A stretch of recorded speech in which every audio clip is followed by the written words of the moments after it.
ആരാധനയും സ്തുതിയും പുകഴ്ചയും ഉണ്ടായിരിക്കട്ടെ. പരമദിവ്യകാരുണ്യത്തിന് എന്നേരവും ആരാധനയും സ്തുതിയും പുകഴ്ചയും ഉണ്ടായിരിക്കട്ടെ. ഹല്ലേലൂയ, ഹല്ലേലൂയ, ഹല്ലേലൂയ.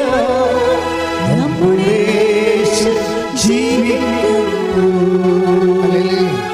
ഹല്ലേലൂയ, ഹല്ലേലൂയ. നമ്മുടെ യേശു ജീവിക്കുന്നു. എൻ്റെ പ്രിയപ്പെട്ടവരെ, ആദ്യം നിങ്ങൾ മനസ്സിലാക്കേണ്ട ഒരു കാര്യം, ഇവിടെ തീർത്ഥാടനത്തിൽ ഇരിക്കുന്നവർ, നിങ്ങളുടെ കാര്യത്തിലൊരു തീരുമാനമായിട്ടുണ്ട്. എന്താ കാര്യം വെച്ചാൽ ക്രിസ്മസുമായിട്ടൊരു ധ്യാനം കൂടാൻ ദൈവം വിളിച്ചിരിക്കുന്നു. കൈയടിച്ച് കർത്താവിനെ ഹല്ലേലൂയ, ഹല്ലേലൂയ. നമ്മുടെ യേശു ജീവിക്കുന്നു. Hallelujah, hallelujah. നമ്മുടെ യേശു ജീവിക്കുന്നു. എൻ്റെ മക്കളെ, ആദ്യം ചെയ്യേണ്ടതേ നിങ്ങൾക്ക് കർത്താവിന് ഇതിൻ്റെ ഒരു ഇന്ധനം എന്ന് പറയുന്നത് ദൈവസ്നേഹമാണ്. ഉടമ്പടിയിൽ കുറച്ചുകൂടി റിഫൈൻഡ് ലവ് ഓഫ് ഗോഡ് ആയിരിക്കും. നമ്മൾക്ക് ക്രൂഡ് ഓയിലും അല്ലേ, ക്രൂഡ് ഓയിൽ, അതുപോലെ തന്നെ ഡീസല്, പിന്നെന്താ പെട്രോള്, ഏവിയേഷൻ ഓയിൽ. അപ്പോൾ റിഫൈനിങ്ങിൻ്റെ ഒരു ഡിഗ്രീസ് ഓഫ് പെർഫെക്ഷൻസ് ഉണ്ട്. അപ്പോൾ ക്രൂഡ് ഓയിൽ എന്ന് പറയുമ്പോൾ അത് എന്തുമാത്രം റിഫൈൻ ചെയ്തെടുത്തിട്ടാണ് പിന്നെ ഡീസലാക്കണത്. അതുപോലെ ലവ് ഓഫ് ഗോഡിലും ഇതുണ്ട്. ദൈവസ്നേഹത്തിലും ചിലരുടെ ദൈവസ്നേഹത്തിൻ്റെ നിലവാരം ക്രൂഡ് ഓയിലായിരിക്കും.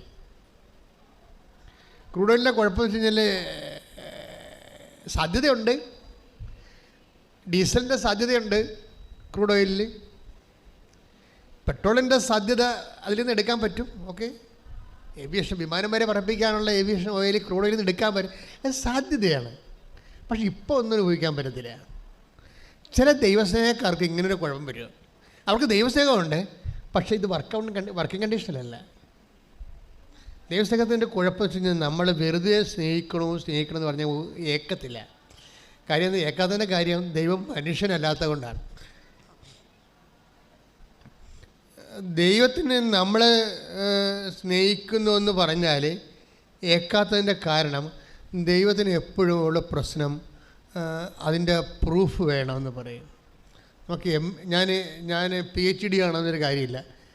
ദൈവം പറയും, അത് ആദ്യം ചോദിക്കും ഏത് യൂണിവേഴ്സിറ്റിയിലാണ് എടുത്തതെന്ന് ചോദിക്കും. അതാണ് ഏറ്റവും വലിയ പ്രശ്നം.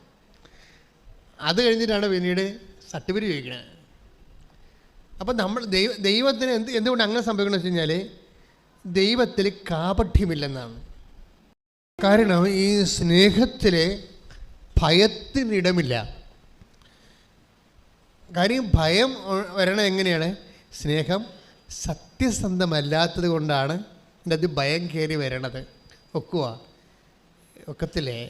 വിശ്വസിക്കുക, ദൈവം ഏറ്റെടുക്കുക. അവിടെയെല്ലാം നമുക്കൊരു കറകളഞ്ഞ സ്നേഹമാണെങ്കിൽ അതിനകത്ത് ഭയത്തിന് സ്ഥാനമില്ല. അപ്പോൾ ഭയത്തിൻ്റെ അംശം സ്നേഹത്തിലുണ്ടോ? ഇപ്പോൾ അതൊക്കെ ജപ്തി നടപടിയാണ്. അപ്പോൾ നീ ഉടമ്പടി എടുത്തിട്ടുണ്ട്, പക്ഷെ നിനക്ക് ഭയമുണ്ട്. ബാങ്കുകാരൻ പണി തരുമോ? ദാറ്റ് മീൻസ് അവിടെ ദൈവത്തിൻ്റെ സ്നേഹത്തിൽ ഇപ്പം ചില ആൾക്കാർക്ക് കിണ്ണം കഴിച്ചിട്ട് ഇവിടെ എന്താണ്, ഒരു ദിവസം ഉണ്ടല്ലോ ഒരു സാക്ഷ്യം ഉണ്ടായി, ഭയങ്കര രസമായി. ആങ്ങളെ വണ്ടി ഇടിച്ച്, ഞാൻ എപ്പോഴും ഓർക്കുന്ന സാക്ഷ്യം. കൂട്ടുകാരത്തി വിളിച്ചു പറഞ്ഞ്, ഇടി അറിഞ്ഞടി. അപ്പോഴേ ഇവളുടെ സംസാരം കേട്ടപ്പോൾ എന്ത് എന്ന് ചോദിച്ചപ്പോൾ മനസ്സിലായി അറിഞ്ഞിട്ടില്ല എന്ന് പറഞ്ഞു. എന്നാൽ പിന്നെ കുഴപ്പമില്ല എന്ന് പറഞ്ഞു. എന്നുവെച്ചാൽ പിന്നീട് അവളുടെ കൂട്ടുകാരത്തി ഇവളുടെ ആങ്ങളെ വണ്ടി ഇടിച്ച കാര്യം അറിഞ്ഞു. ഇവൾക്ക് പാസ് ചെയ്യുകയും പക്ഷെ ഇവളെ അറിഞ്ഞിട്ടില്ല. എന്നിട്ട് പതുക്കെ പറയും, നിൻ്റെ ബ്രദറ് ഹോസ്പിറ്റലിലാണെന്ന് പറയും. എന്താ കാര്യം? അത് ബ്രദറിനെ വണ്ടി ഇടിച്ചെന്ന്. അത് കുഴപ്പമില്ല, ഞാൻ ഉടമ്പടി എടുത്തിട്ടുണ്ടെന്ന് പറയും. ഇതന്നെ കണ്ട കറസ്പോണ്ടിങ് കണ്ട, പെട്ടെന്ന് ഭയമില്ല. എൻ്റെ അടുത്ത് വണ്ടി ഇടിച്ചതാണ്, ആ വണ്ടി കണ്ടാൽ, ഇടിച്ച വണ്ടി കിടപ്പുണ്ട് അവിടെ, അത് കണ്ടാൽ അത് യാത്ര ചെയ്ത ആളിൻ്റെ അകത്ത് ഇല്ലെന്ന് ഉറപ്പാണ്. പക്ഷേ ഇവളെടുത്ത വായിക്കും പറയണത് എന്താണ്? സാരമില്ല, ഞാൻ ഉടമ്പടി എടുത്തിട്ടുണ്ടെന്ന് പറയും. ചില ആൾക്കാർ, ഇത് ഒന്നല്ല പല സാക്ഷ്യങ്ങൾ ഞാൻ കേട്ടിട്ടുണ്ട് ഇതുപോലെ, അവരുടെ ഉറപ്പാണ് എന്താണ്, ആങ്ങളെ വെള്ളടിയും മറ്റു കലാപരിപാടിയും പ്രശ്നങ്ങളൊക്കെ ആയിട്ട് ഒരുതരം ഉഴപ്പ് ജീവിതമാണ്. അതിന് വേണ്ടിയാണ്, അത് മാറാൻ വേണ്ടിയാണ് ഇവിടെ വന്ന് ഇവിടെ ഉടമ്പടി എടുത്തിരിക്കുന്നത്. അപ്പോഴാണ് ഈ വണ്ടി ഇടിച്ചിരിക്കുന്നത്.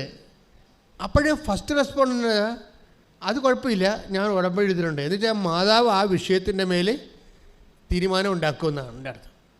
അപ്പോൾ ഇവർ അത്രയും ദൈവസ്നേഹത്തോടെയാണ് ഉടമ്പടി എടുത്തിരിക്കുന്നത്. ഉടമ്പടി ഇരിക്കുമ്പോൾ തന്നെ നമ്മൾ വെള്ളവടി മാറാൻ വേണ്ടി ഉടമ്പടി എടുത്തിട്ട് അവസാനം ഇപ്പോൾ എന്നേക്കുമായിട്ട് അരി എത്തുന്ന പരിപാടിയാണ് വരണത്. പക്ഷേ ഇവർക്ക് കുലുക്കില്ല. വെള്ളവടി മാറാൻ വേണ്ടിയാണ് ഉടമ്പടി എടുത്തത്. പക്ഷേ അനുഭവം എന്താണ്?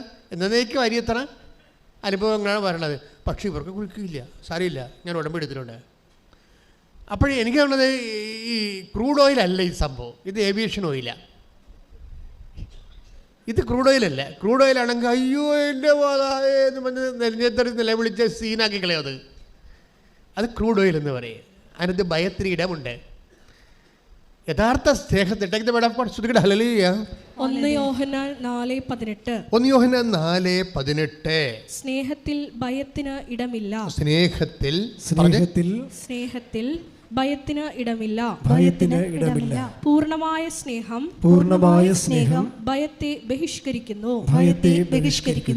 എൻ്റെ മക്കളെ, ഇതാണൊരു പ്രോബ്ലം. എന്നിട്ട് എന്താണ് 1 യോഹന്നാൻ 4:18 എന്താ പറയണത്? എന്ന് പറഞ്ഞ് സ്നേഹത്തിൽ ഭയത്തിന് ഇടമില്ല.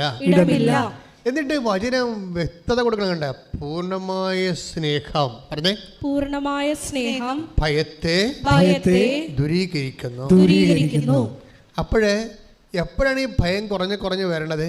പൂർണ്ണമായ സ്നേഹം എന്ന് പറഞ്ഞ ഒരു ആശയമുണ്ട്. എന്താണ്? ദൈവത്തെ നമുക്ക് ഭാഗികമായി സ്നേഹിക്കാം, അതേസമയം അതുപോലെ ദൈവത്തെ സ്നേഹിക്കാം, അതുപോലെ അമ്മനെ സ്നേഹിക്കാം, അപ്പനെ സ്നേഹിക്കാം. ഷെയ്ഡ് ലവ് ഉണ്ടാവും. ഷെയ്ഡ് ലവ് ദൈവത്തിന് അറിയാം ഇത് കാപട്യമുണ്ടെന്ന്. എന്നോട് പറഞ്ഞത് കാപട്യമെന്നാണ് പറഞ്ഞത്.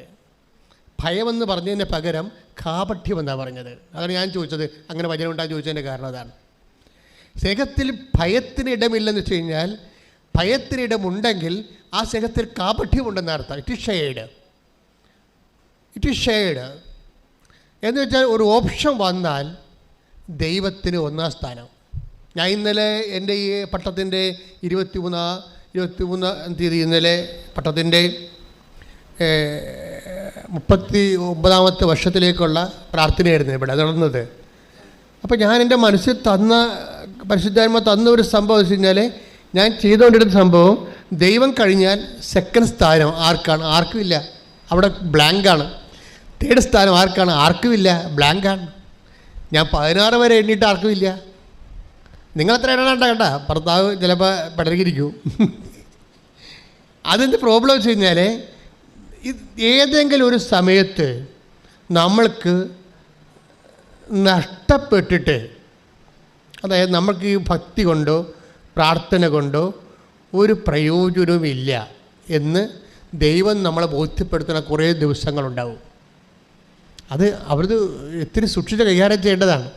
നമ്മുടെ ആധ്യാത്മിക ജീവിതം കൊണ്ടോ, നമ്മളുടെ കമ്മിറ്റ്മെൻറ്റ് കൊണ്ടോ, നമ്മുടെ പ്രാർത്ഥനാ ജീവിതം കൊണ്ടോ, വിശ്വാസം കൊണ്ടോ നമുക്കോ ദൈവത്തിനോ ഒരു പ്രയോജനമില്ല.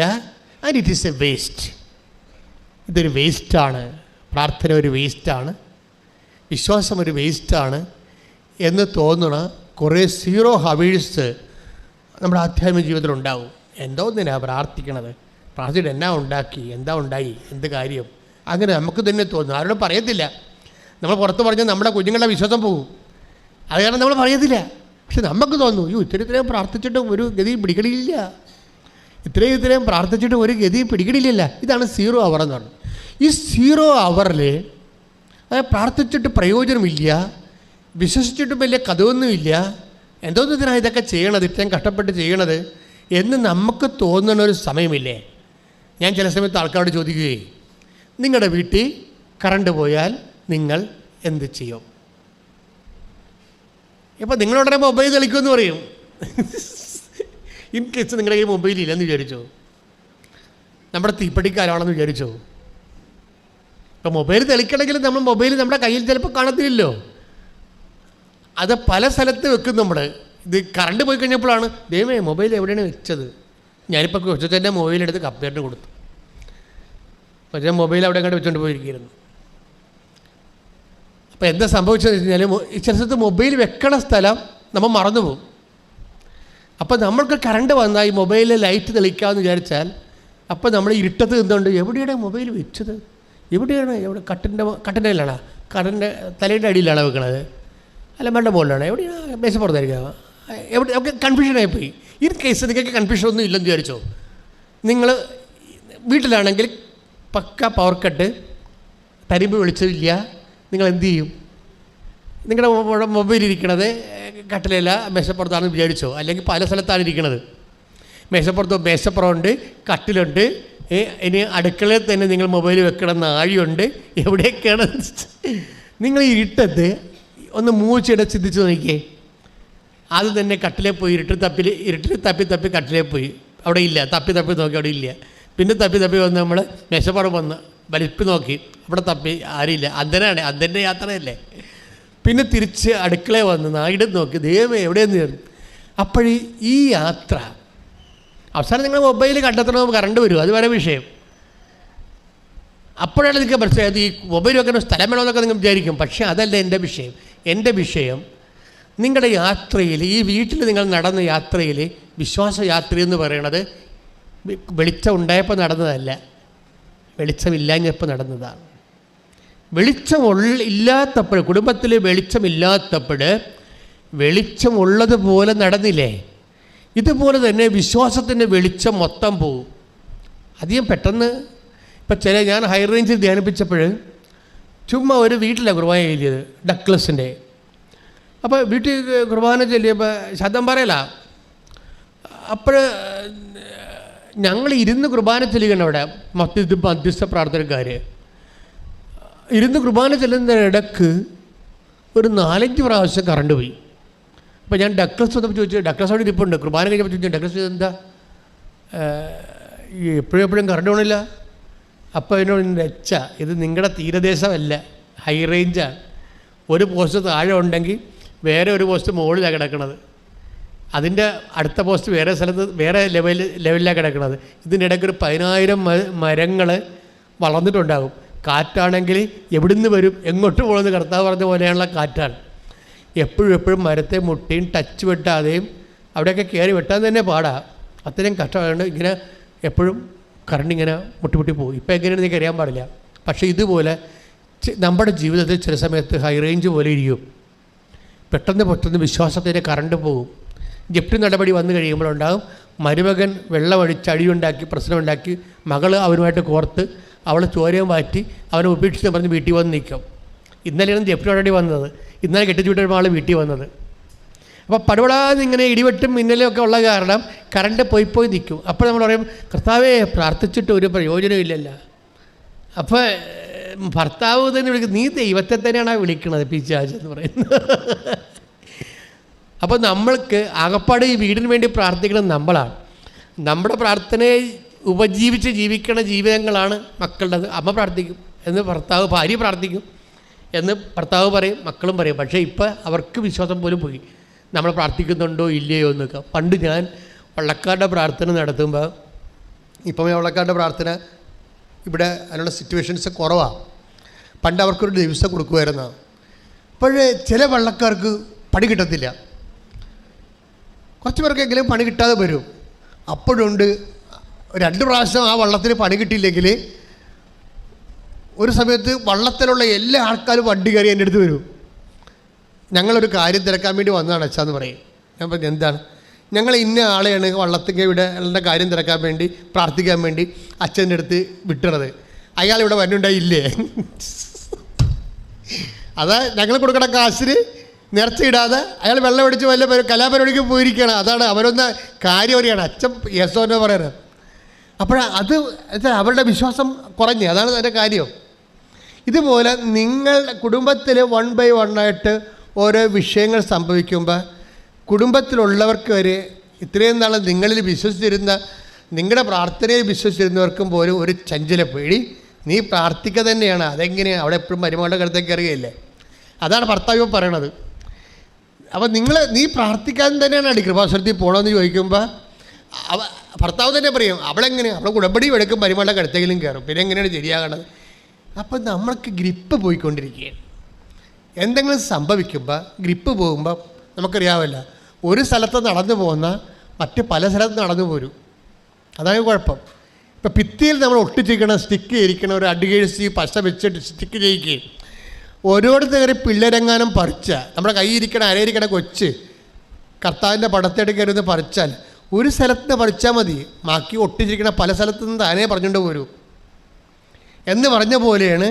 ഗ്രിപ്പ് ഒരെണ്ണം വിട്ടാൽ പല സ്ഥലത്ത് നിന്ന് വിട്ടിരിക്കണം. വിശ്വാസത്തിൻ്റെ ഗ്രിപ്പ് ഒരിടത്ത് വിട്ടാൽ പലയിടത്ത് വിടും. ഈ ഇരുട്ടിൻ്റെ കാലം നമ്മൾ ശ്രദ്ധയോടെ നോക്കണം. എന്നിട്ട് നിങ്ങൾ തീരുമാനമെടുക്കണം, കർത്താവേ എന്തെല്ലാം വിഷയമുണ്ടായാലും ശരി, ഞാൻ നിന്നെ പിരിയത്തില്ല, നീ വേണം എന്നെ എങ്ങനെയും പരീക്ഷിച്ചോ.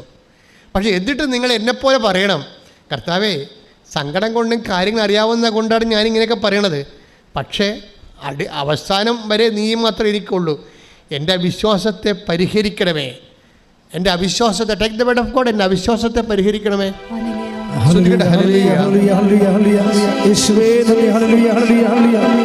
എൻ്റെ ഈശോയേ ദിവ്യകാരുണ്യമേ, നിത്യ സ്നേഹമായ നീ വന്നു വാഴണേ. എൻ്റെ ഈശോയേ ദിവ്യകാരുണ്യമേ, നിത്യ സ്നേഹമായ നീ വന്നു വാഴണേ. മർക്കോസ് 9:24. മർക്കോസ് 9:24. ഉടനെ കുട്ടിയുടെ പിതാവ് വിളിച്ചു പറഞ്ഞു, ഞാൻ വിശ്വസിക്കുന്നു, എന്റെ അവിശ്വാസം പരിഹരിച്ച് എന്നെ സഹായിക്കണമേ. ഇവിടെ ഒരു വിഷയം വെച്ചാൽ വിശ്വാസത്തിലെ ചില സമയത്ത് ഈ ക്രൂഡ് ഓയിൽ പോലെ അതിൻ്റെ അകത്ത് അവിശ്വാസം ഉണ്ടാകും. സ്നേഹത്തിലെ ക്രൂഡ് ഓയിൽ പോലെ കാപട്യവും ഉണ്ടാകും. ദൈവത്തിൻ്റെ പണി എന്താണ്? ഇത് റിഫൈൻ ചെയ്യുകയാണ് ചെയ്യണത്. വിഷയം വെച്ചാണ് ഇത് റിഫൈൻ ചെയ്യണത്. നമ്മൾ എന്ത് പറഞ്ഞാലും, ഞാൻ ഒത്തിരിയേറെ മനുഷ്യരെ പല കാര്യങ്ങളെക്കുറിച്ചും പറഞ്ഞ് ഞാൻ ഏൽപ്പിച്ചിട്ടുണ്ട്, ബോധ്യപ്പെടുത്തിയിട്ടുണ്ട്. പക്ഷെ നമ്മൾക്ക് എന്ത് പറഞ്ഞാലും ബോധ്യപ്പെടാത്ത ഒരാൾ മാത്രമേ ഞാൻ കണ്ടിട്ടുള്ളൂ, ആ ദൈവമാണ്. നമ്മൾ എന്ത് പറഞ്ഞാലും ഏൽക്കത്തില്ല, പ്രൂഫ് ചെയ്യാൻ പറയും. അത് ദൈവം സത്യസന്ധമായത് കൊണ്ടാണ്. അതുകൊണ്ട് തന്നെ നിങ്ങളുടെ പല പ്രാർത്ഥനയും ഡാമേജായി പോണത്. നിങ്ങളിപ്പോൾ ഒരു 100 പ്രാർത്ഥന പ്രാർത്ഥിച്ച് വിചാരിച്ചു, 99 ഡാമേജാണ്. ഡാമേജ് അവസ്ഥ അറിയാമല്ലോ. ദൈവത്തിൻ്റെ പണ്ട് പോലെ ഉള്ള ഒരു മൈൻഡ് സെറ്റ് എന്ന് പറയണത്, ഈ ഊനമറ്റ കുഞ്ഞാടിനെ സ്വീകരിക്കത്തുള്ളൂ, കൊമ്പൊടിയരുത്, കണ്ണ് കോങ്കണ്ണാകരുത്, ചട്ടക്കാലുണ്ടാകരുത്. ഊനമറ്റ ശ്രുതിക്കട്ടെ. ഹല്ലേലൂയ, ലേവ്യ 16:8. യേശുവേ ഹല്ലേലൂയ, ഹല്ലേലൂയ, ഹല്ലേലൂയ. യേശുവേ സ്തുതി, ഹല്ലേലൂയ. എൻ്റെ ഈശോയേ ദിവ്യകാരുണ്യമേ, നിത്യ സ്നേഹമായ നീ വന്നു വാഴണേ. എൻ്റെ ഈശോയേ ദിവ്യകാരുണ്യമേ, നിത്യ സ്നേഹമായ നീ വന്നു വാഴണേ. ഉച്ചത്തിൽ ചെറുപാടാം. എൻ്റെ ഈശോയേ ദിവ്യകാരുണ്യമേ, നിത്യ സ്നേഹമായ നീ വന്നു വാഴണേ. പരിശുദ്ധ പരമ ദിവ്യകാരുണ്യത്തിന് എന്നേരവും ആരാധനയും സ്തുതിയും പുകഴ്ചയും ഉണ്ടായിരിക്കട്ടെ. വായിച്ചോളൂ. ലേവ്യർ 22:21 മുതലുള്ള തിരുവചനങ്ങൾ. ലേവ്യർ 22:21. ആരെങ്കിലും കർത്താവിന് നേർച്ചയും സ്വാഭീഷ്ട കാഴ്ചയും സമാധാന ബലിയായി അർപ്പിക്കുമ്പോൾ അത് സ്വീകാര്യമാകണമെങ്കിൽ കാലിക്കൂട്ടത്തിലോ ആട്ടിൻകൂട്ടത്തിലോ നിന്നെടുത്ത ഊനമറ്റ മൃഗത്തെ കാഴ്ചവെക്കണം. അതിന് ഒരു ന്യൂനതയും ഉണ്ടായിരിക്കരുത്. ഇതൊന്നിട്ട് വായിച്ചേ. ലേവ്യർ 22:21. ആരെങ്കിലും കർത്താവിന് നേർച്ചയും സ്വാഭീഷ്ട കാഴ്ചയും സമാധാന ബലിയായി അർപ്പിക്കുമ്പോൾ അത് സ്വീകാര്യമാകണമെങ്കിൽ കാലിക്കൂട്ടത്തിലോ ആട്ടിൻകൂട്ടത്തിലോ നിന്നെടുത്ത ഊനമറ്റ മൃഗത്തെ കാഴ്ചവെക്കണം. അതിന് ഒരു ന്യൂനതയും ഉണ്ടായിരിക്കരുത്. ഇതാണ് ദൈവത്തിൻ്റെ ഒരു മൈൻഡ് സെറ്റ്. അതാണ് നമ്മുടെ പ്രാർത്ഥനയായാലും ശരി അതിൻ്റെ അകത്ത് കാപട്യം ഉണ്ടാവരുത്. വിശ്വാസമായാലും ശരി അതിൻ്റെ അകത്ത് അവിശ്വാസം ഉണ്ടാവരുത്. അതുകൊണ്ടാണ് ആ കുട്ടിയുടെ അപ്പൻ മുൻകൂർ ജാമ്യം കൊടുക്കുന്നത്. കാര്യം ഞാൻ വിശ്വസിക്കുന്നു, പക്ഷേ എനിക്ക് കുറച്ച് അവിശ്വാസമുണ്ട്. പക്ഷെ എന്താ പ്രോബ്ലം വെച്ച് കഴിഞ്ഞാൽ അതാണ് 9:24 മർക്കോസിൻ്റെ. ഒന്നിന് വായിച്ചേ. ശ്രുതികട്ടെ. ഹല്ലേലൂയ ഹല്ലേലൂയ ഹല്ലേലൂയ യേശുവേ നന്ദി. ഹല്ലേലൂയ ഹല്ലേലൂയ ഹല്ലേലൂയ ഹല്ലേലൂയ ഹല്ലേലൂയ. മർക്കോസ് 9:24. ഉടനെ കുട്ടിയുടെ പിതാവ് വിളിച്ചു പറഞ്ഞു, ഞാൻ വിശ്വസിക്കുന്നു, എൻ്റെ അവിശ്വാസം പരിഹരിച്ച് എന്നെ സഹായിക്കണമേ. 23 വായിച്ചേ. 9:23. യേശു പറഞ്ഞു കഴിയുമെങ്കിലെന്നോ വിശ്വസിക്കുന്നവന് എല്ലാ കാര്യങ്ങളും സാധിക്കും. പിശാച് ബാധിച്ച ഒരു മകൻ്റെ അപ്പനാണ് ഈ വിഷമം. ആ പിശാച് ബാധിച്ച മകനെ ഈശോൻ്റെ അടുത്ത് കൊണ്ടുവരണമാണ്. അപ്പോസ്തലന്മാരടുത്ത് കൊണ്ടുവന്നിട്ട് ചെയ്യാൻ ഒത്തില്ല, സുഖപ്പെടുത്താൻ ഒത്തില്ല. അവരുടെ അടുത്ത് കൊണ്ടുവരുമ്പോൾ ഈശോ ചോദിക്കണൊരു ചോദ്യമുണ്ട്. എനിക്കിത് സാധിക്കുമെന്ന് നീ വിശ്വസിക്കുന്നുവോ എന്ന് ചോദിക്കുമോ? ആ ചോദ്യമാണ്. ഇതെപ്പോഴും എല്ലാ വിഷയങ്ങൾക്കും ഉണ്ട്. ഈശോ ചോദിക്കണൊരു ചോദ്യമുണ്ട്. എന്താണ്? എനിക്കിത് സാധിക്കുമെന്ന് നീ വിശ്വസിക്കുന്നുവോ?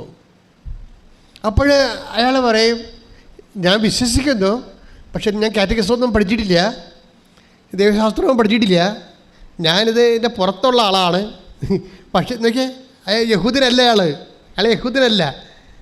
അയാൾക്ക് ദൈവവും വചനമൊന്നും ബൈബിളൊന്നും അറിയത്തില്ല. പക്ഷേ ഈ വചനവും ബൈബിളൊന്നും അറിയത്തില്ലെങ്കിലും നമ്മുടെ കയ്യിൽ വിശ്വാസം ഉണ്ടെങ്കിൽ, അതുകൊണ്ടാണ് ഇവിടെ അക്രൈസ്തവർ ഇത്രയും സാക്ഷ്യം പറയാൻ കാര്യത. അവർക്ക് വചനവും ബൈബിളൊക്കെ അറിയണ കുറവായിരിക്കും, പക്ഷെ അവർക്ക് ഈശോയിൽ വിശ്വാസമുണ്ട്. അതാണ് അതിൻ്റെ വിഷയം. അപ്പോൾ ഈ വിശ്വാസത്തിൽ അയാൾ പറയണത്, ഞാൻ വിശ്വസിക്കുന്നു, പക്ഷേ എനിക്ക് കുറച്ച് പ്രോബ്ലം ഉണ്ട്. അതെന്ത് ചെയ്യണം? എൻ്റെ അവിശ്വാസം നീ പരിഹരിക്കണം. അതായത് അവിശ്വാസം നീ പരിഹരിക്കണം. അല്ലാതെ ഈ ഉള്ള വിശ്വാസം വെച്ചുകൊണ്ട് ഇങ്ങനെ തരാൻ പറഞ്ഞരുത്. ഇപ്പം 40 രൂപ അല്ലെങ്കിൽ 37 രൂപയുടെ അരിക്ക് എൻ്റെ കയ്യിൽ 14 രൂപയുണ്ട്, 1 കിലോ അരി തരാൻ പറഞ്ഞാൽ തരത്തില്ല. അതാണ് വിഷയം. നമ്മൾ പലപ്പോഴും ചെയ്യുന്ന ഈ കച്ചവടത്തിൽ വരുന്നൊരു മിസ്റ്റേക്ക് അതാണ്.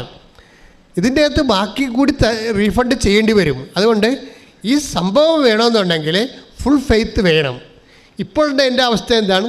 എനിക്ക് വിശ്വാസമുണ്ട്, പക്ഷേ എന്താണ്, അവിശ്വാസം കുറച്ച് കാണും. കാര്യം അവിശ്വാസം കാണുമെന്ന് പറഞ്ഞ കാര്യം സത്യമായ കാര്യം വെച്ചാൽ ഇയാൾ ഒത്തിരി പണി മേടിച്ചിരിക്കുന്ന ആളാണ്.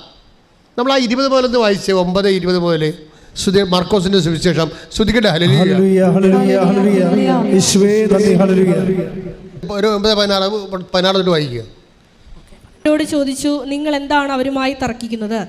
ജനക്കൂട്ടത്തിൽ ഒരാൾ മറുപടി പറഞ്ഞു, ഗുരു, ഞാൻ എൻ്റെ മകനെ അങ്ങയുടെ അടുത്ത് കൊണ്ടുവന്നിട്ടുണ്ട്. മൂകനായ ഒരു ആത്മാവ് അവനെ ആവേശിച്ചിരിക്കുന്നു. അത് എവിടെ വെച്ച് അവനെ പിടികൂടിയാലും അവനെ നിലം പതിപ്പിക്കുന്നു. അപ്പോൾ അവൻ പല്ലുകടിക്കുകയും നുരയും പതയും പുറപ്പെടുവിക്കുകയും മരവിച്ചു പോവുകയും ചെയ്യുന്നു. അതിനെ ബഹിഷ്കരിക്കാൻ അങ്ങയുടെ ശിഷ്യന്മാരോട് ഞാൻ അപേക്ഷിച്ചു, അവർക്ക് കഴിഞ്ഞില്ല.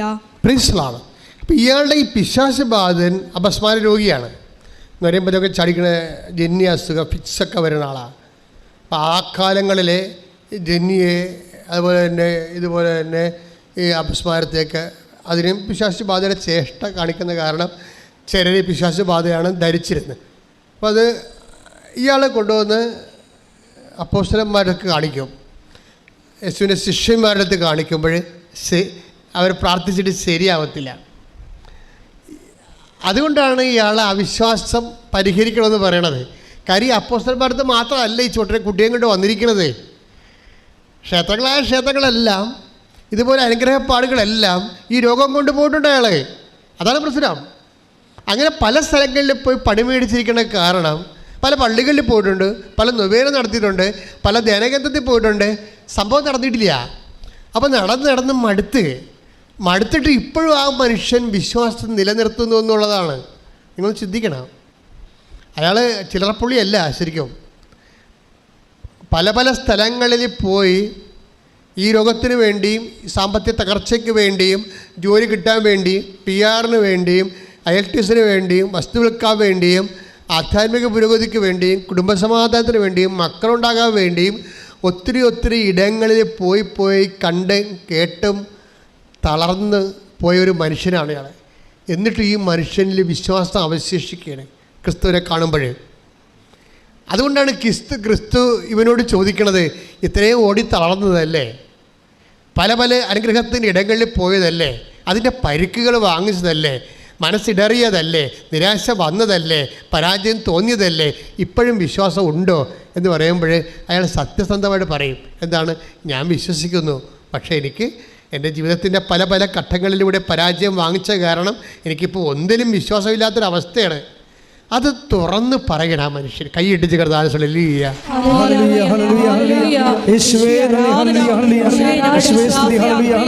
വിശ്വാസം ഉണ്ടാകുമ്പോൾ അത് പരിഹരിച്ച് കൂടി നിർത്തണമേ, സ്വന്തമാക്കണമേ.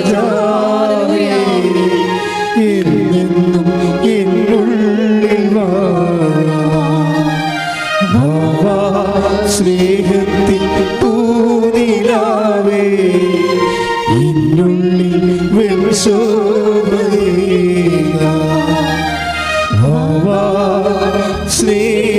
സ്നേഹരാജാവേ എന്നെന്നും എന്നുള്ളിൽ സ്നേഹത്തിൽ പൂനിലാവേ എന്നുള്ളിൽ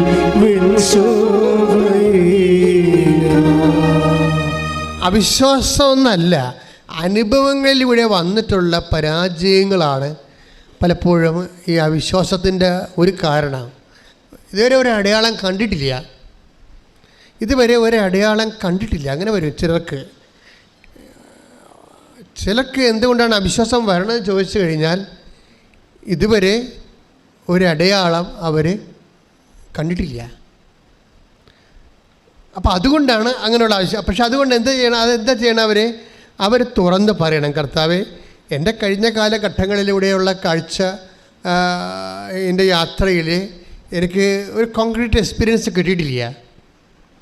ഞാൻ പല സ്ഥലങ്ങളിലും ആശ്രയിച്ചിട്ടും അവിടുന്ന് എനിക്ക് വൃത്തിയിട്ടുള്ള ഒരു ആശ്വാസം ലഭിച്ചിട്ടില്ല. എങ്കിലും ഞാൻ വിശ്വസിക്കുന്നു, പക്ഷേ എൻ്റെ അവിശ്വാസത്തെ നീ പരിഹരിക്കണമേ. Praise the Lord. ഹല്ലേലൂയ. അപ്പം ഇടയ്ക്കിടയ്ക്ക് ഇത് പറഞ്ഞുകൊണ്ട് മെയിൻറ്റെയിൻ ചെയ്തുകൊണ്ടിരിക്കണം. അവിശ്വാസം പരിഹരിക്കണമേ, അത് നമ്മൾ ടാർഗറ്റ് ചെയ്യേണ്ടതാണ് ഉടമ്പടിയിൽ. എന്താണ് ടാർഗറ്റ് ചെയ്യേണ്ടത്? അവിശ്വാസം പരിഹരിക്കണമേ. ഈ അവിശ്വാസം പരിഹരിക്കണമേ എന്ന് നമ്മൾ നാക്കുകൊണ്ട് പട്ടിക പറയണ പോലെ പറയണതിന് പകരം നിങ്ങൾ പ്രാക്ടിക്കലായിട്ട് ചെയ്യേണ്ട ഒരു കാര്യമുണ്ട്. എന്താ ചെയ്യേണ്ടത്? പ്രാക്ടിക്കലായിട്ട് ചെയ്യേണ്ടത് വിശ്വാസത്തിൻ്റെ പ്രവൃത്തികൾ ചെയ്തുകൊണ്ടിരിക്കണം. പറഞ്ഞ മനസ്സിലായില്ലേ? ഞാൻ ഇതിനൊക്കെ എല്ലാം ഒരു ടിപ്പുകൾ തരികയാണ് നിങ്ങൾക്ക്. എന്നുവെച്ചാൽ വിശ്വാസത്തിൻ്റെ പ്രവൃത്തികൾ, നമ്മുടെ ഉടമ്പടിയിലുള്ള എല്ലാം വിശ്വാസം പ്രവൃത്തികളാൽ നീതീകരിക്കപ്പെടുന്നില്ലേ? അപ്പോൾ അവിശ്വാസം പരിഹരിക്കേണ്ടത് അങ്ങനെയാണ്. അല്ലാതെ അവിശ്വാസം പരിഹരിക്കണമേ എന്ന് പറഞ്ഞുകൊണ്ട് 101 പ്രാവശ്യം പറഞ്ഞുകൊണ്ടിരിക്കുകയല്ല. നിങ്ങൾ ചെയ്യേണ്ടത് യാക്കോബ് 2:13 വിശ്വാസം പ്രവൃത്തികളെ നീതീകരിക്കപ്പെടുന്നു.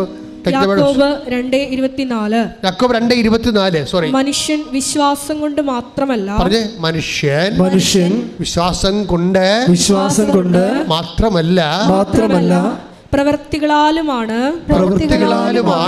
നീതീകരിക്കപ്പെടുന്നതെന്ന് നിങ്ങൾ അറിയുന്നു. ഇതാണ് പ്രശ്നം. അപ്പോൾ അവിശ്വാസം പരിഹരിക്കണമേ എന്ന് പറഞ്ഞാൽ ഇങ്ങനെ ഒരു 1001 പ്രാവശ്യം അവിശ്വാസം പരിഹരിക്കണമേ അങ്ങനെ അതുങ്ങളെല്ലാം 2 ചെമ്പരത്തി പൂ എടുത്ത് ചെവി വെച്ചുകൊണ്ടിരിക്കുന്നതാണ്. നിങ്ങൾക്ക് വട്ടളങ്ങ് ധരിച്ചോളൂ, വർക്കൗട്ട് ചെയ്യത്തില്ല. കാരണം വിശ്വാസം പരിഹരിക്കപ്പെടുന്നത്, നീതീകരിക്കപ്പെടുന്നത് പ്രവൃത്തി വഴിയാണ്. അതുകൊണ്ടാണ് യാക്കോബ് 2:24 നമ്മൾ വായിച്ചത്. എന്താണ്? വിശ്വാസം പ്രവൃത്തികളാൽ നീതീകരിക്കപ്പെടുന്നു പറഞ്ഞ്, വിശ്വാസം പ്രവൃത്തികളാൽ നീതീകരിക്കപ്പെടുന്നുവെന്ന് നിങ്ങൾ അറിയുന്നു. അറിഞ്ഞുകൊണ്ടിരുന്നിട്ട് കാര്യമൊന്നുമില്ല. വിശ്വാസം പ്രവൃത്തികളാൽ നീതീകരിക്കപ്പെടുന്നുണ്ടെങ്കിൽ നമുക്ക് അവിശ്വാസം ഉണ്ടെങ്കിൽ എന്താ നമ്മൾ ചെയ്യേണ്ടത്? നീതീകരിക്കുന്ന പ്രവൃത്തികൾ ചെയ്യണം. മനസ്സിലായില്ലേ? നീതീകരിക്കുന്ന പ്രവൃത്തികൾ ചെയ്യണം. അപ്പം അവിശ്വാസം പരിഹരിക്കണമെങ്കിൽ എന്താ ചെയ്യേണ്ടത്? പറ. നീതീകരിക്കുന്ന പ്രവൃത്തികൾ ചെയ്യണം. അല്ല, നാക്കിൻ്റെ അടുത്തൊരു കാര്യമില്ലെന്ന് നടത്താം. മനസ്സിലായില്ലേ? നീതീകരിക്കുന്ന പ്രവൃത്തികൾ ചെയ്യണം. ഇപ്പം കഴിഞ്ഞ ദിവസങ്ങളിൽ ഒരു സാക്ഷ്യം ഉണ്ടായി. സാക്ഷ്യം എന്താ? അവരുടെ പേരെന്നാ? Mini Joseph. മണലിത്തറ എവിടെ സ്ഥലം? ചന്ദ്രല, തൃശ്ശൂർ. അപ്പോൾ മിനി ജോസഫിൻ്റെ സാക്ഷി എനിക്ക് ഭയങ്കര ഇഷ്ടപ്പെട്ടതാണ്. അപ്പം മിനി ജോസഫ് ഇവിടെ വരുമ്പോൾ, മാതാവിൻ്റെ അടുത്ത് വരുമ്പോൾ 4 രോഗങ്ങളാണ് ക്യാപിറ്റൽ ഡിസീസ്.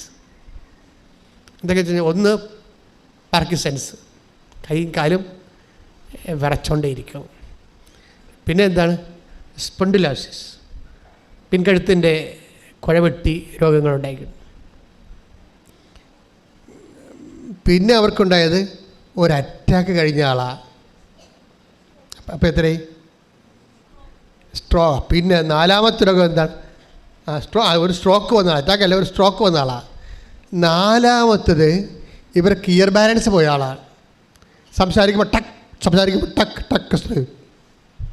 അപ്പോൾ എന്തൊരു ഇതിൻ്റെ അകത്ത് നിങ്ങൾ ഈ 4 ഡിസീസും ജീവിക്കാൻ പറ്റത്തില്ല. ഇതിൽ 4 ഒരെണ്ണം വന്നാൽ ജീവിക്കാൻ പാടാണ്. ഈ 4 ഡിസീസ് ഉള്ള ആളാണ്. കഴിഞ്ഞ ആഴ്ചത്തെ സാക്ഷിയാണ്. അപ്പീരുണ്ട് 15,000 കണ്ടിട്ടുള്ള ആൾക്കാർ. അതെന്നാ കാര്യം അറിയത്തില്ല.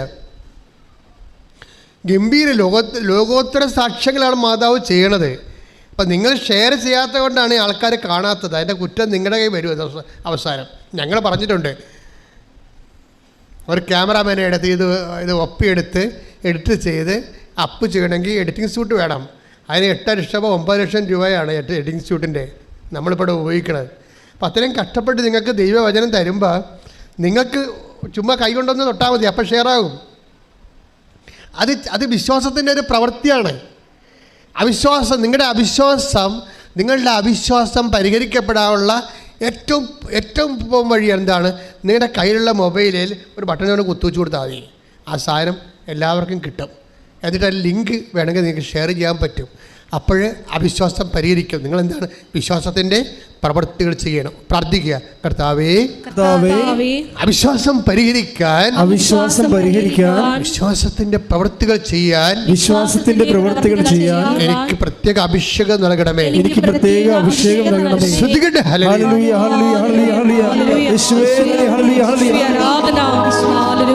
വിശ്വാസം